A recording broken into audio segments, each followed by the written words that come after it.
मेरी गलती नहीं है, पेशे से डिप्लोमेट हूँ, कैरेक्टर से नहीं। भाई कभी सोचा है कि धूम का वो कूल स्टाइलिश और सुपर बाइक दौड़ाने वाला जॉन ओब्रायन अचानक से देशभक्ति का ठेका क्यों उठा लिया है उन्होंने? भाई द डिप्लोमेट थिएटर में रिलीज हुई है उनकी मूवी, जिसमें देशभक्ति के एंगल को फिर से एक्सप्लोर किया गया है।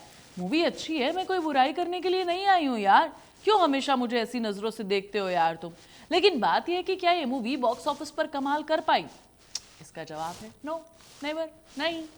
याद करो, पठान का ड्रीम, धूम का कबीर और शूट आउट एट वडाला का मान्य सुरवे, ये सारे रोल लोगों ने कितने पसंद किए थे। लेकिन जॉन ने तो ठान ही लिए कि भाई उन्हें सिर्फ और सिर्फ रॉबिन हुड बनना है, मतलब सत्य के लिए लड़ने वाला अंडरडॉग हीरो बनने की जिद ना उनका करियर खराब कर रही है भाई। सवाल ये कि जॉन ओब्रायन एक्शन किंग थे, फिर अचानक से इस देशभक्ति वाले एंगल में क्यों, और क्या डिप्लोमेट के फ्लॉप होने के पीछे भी यही रीजन है?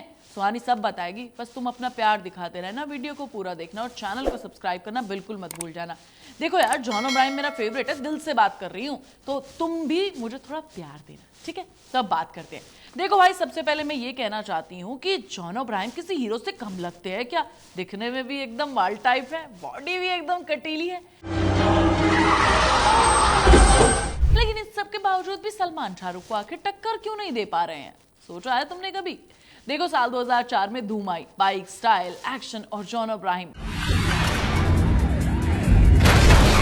भाई ये कॉम्बो इतना तगड़ा था कि विलन होते हुए भी लोग हीरो से ज्यादा जॉन ओब्रायन के बारे में बात कर रहे थे।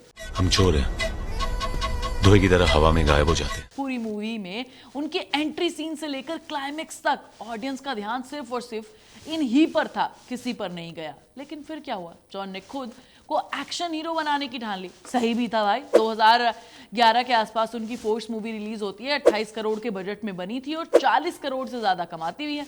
शूट आउट एट वडाला जैसी मास मसाला फिल्में उन्होंने की और सुपर हिट भी हुई। रखेंगे हमको, मनिया सुरभि और उसकी गैंग को। फिर अचानक से जॉन को देशभक्ति का कीड़ा काट गया, अपनी मूवीज में ये तड़का लगाना शुरू कर दिया।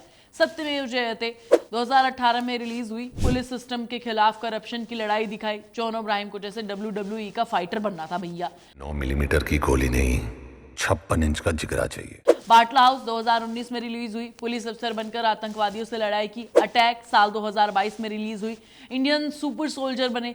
इन सब की कोशिश ही करते रहे यार, लेकिन VFX भी खराब थे और मूवी की स्टोरी भी खराब थी।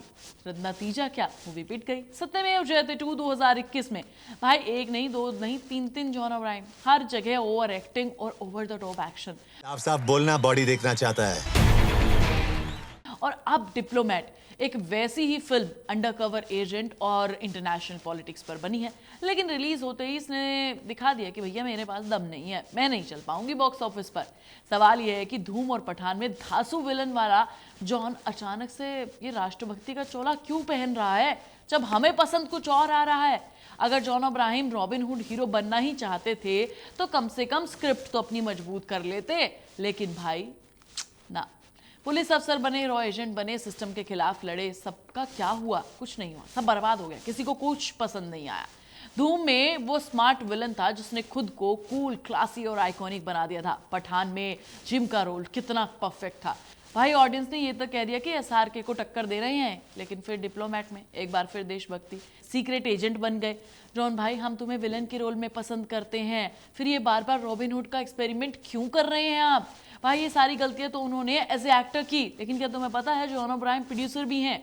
हाँ, तुम्हें नहीं पता, मैं बता रही हूँ तुम्हें। इससे भी वो समझ नहीं पाए कि भाई मुझे क्या करना चाहिए। उन्होंने तगड़ी तगड़ी फिल्में प्रोड्यूस की हैं, लाइक 2012 में आई विकी डॉनर। इसके अलावा कितना यूनिक कॉन्सेप्ट और ज़बरदस्त हिट थी ये मूवी। मद्रास कैफे 2013 में रिलीज हुई, शानदार पॉलिटिकल थ्रिलर, लेकिन चर्चा में नहीं आई। इसके अलावा परमाणु द स्टोरी ऑफ पोखरण 2018 में रिलीज हुई। देशभक्ति बिना हाइप के मूवी बॉक्स ऑफिस पर ढूंढती रही कोई ऑडियंस मुझे देखने के लिए आ जाए। अजीबो गरीब चॉइस। इन तीनों फिल्मों के एग्जाम्पल से भी जॉन ओब्रायन समझ सकते थे कि भाई लोगों को क्या पसंद आ रहा है। देशभक्ति और पॉलिटिक्स वाला एंगल नहीं, ऐसी मूवीज नहीं चल रही हैं, बॉक्स ऑफिस पर पैसा नहीं कमा रही हैं। वो मूवीज जिनमें कुछ अलग कॉन्सेप्ट है वो काम कर रहा है। यहाँ पर भी हमारे जॉन अब्राहम मार खा गए, समझ ही नहीं आया। भाई अगर मैं ये कहती हूँ कि तुम अगर विलन के रोल में वापस आओगे तो तुम्हारा स्टारडम बचेगा, वरना ये देशभक्ति सिंड्रोम तुम्हारा करियर खत्म कर देगा। जॉन भैया मैं बस आपसे इतना कहना चाहती हूँ कि अगर आप ये वीडियो देख रहे हैं तो ध्यान से सुनो, विलन और स्मार्ट एक्शन मूवीज में वापस लौट आओ। पीआर से ज्यादा स्क्रिप्ट पर ध्यान दो। पठान और धूम जैसी फिल्मों से सीखो, रॉबिन हुड बनने का इरादा छोड़ दो। अगर आपने ये सब नहीं किया तो फिर आपकी फिल्में सिर्फ ओटीटी के रास्ते चली जाएंगी, वहीं देखेंगे लोग। जॉन अब्राहम विलन के तौर पर धांसू लगते हैं, उनसे परफेक्ट विलन पूरे बॉलीवुड में नहीं है और उन्हें फिर से धूम वाला स्वैग लाना चाहिए। तो भाई अगर तुम भी मेरी बात से सहमत हो, वीडियो को लाइक और शेयर कर दो और कमेंट में मुझे बता दो क्या तुम मेरी बात से सहमत हो या फिर नहीं। मैं तुम्हें नेक्स्ट वीडियो में मिलूंगी, तब तक तुम चैनल को सब्सक्राइब कर लेना, वीडियो को लाइक और शेयर कर लेना।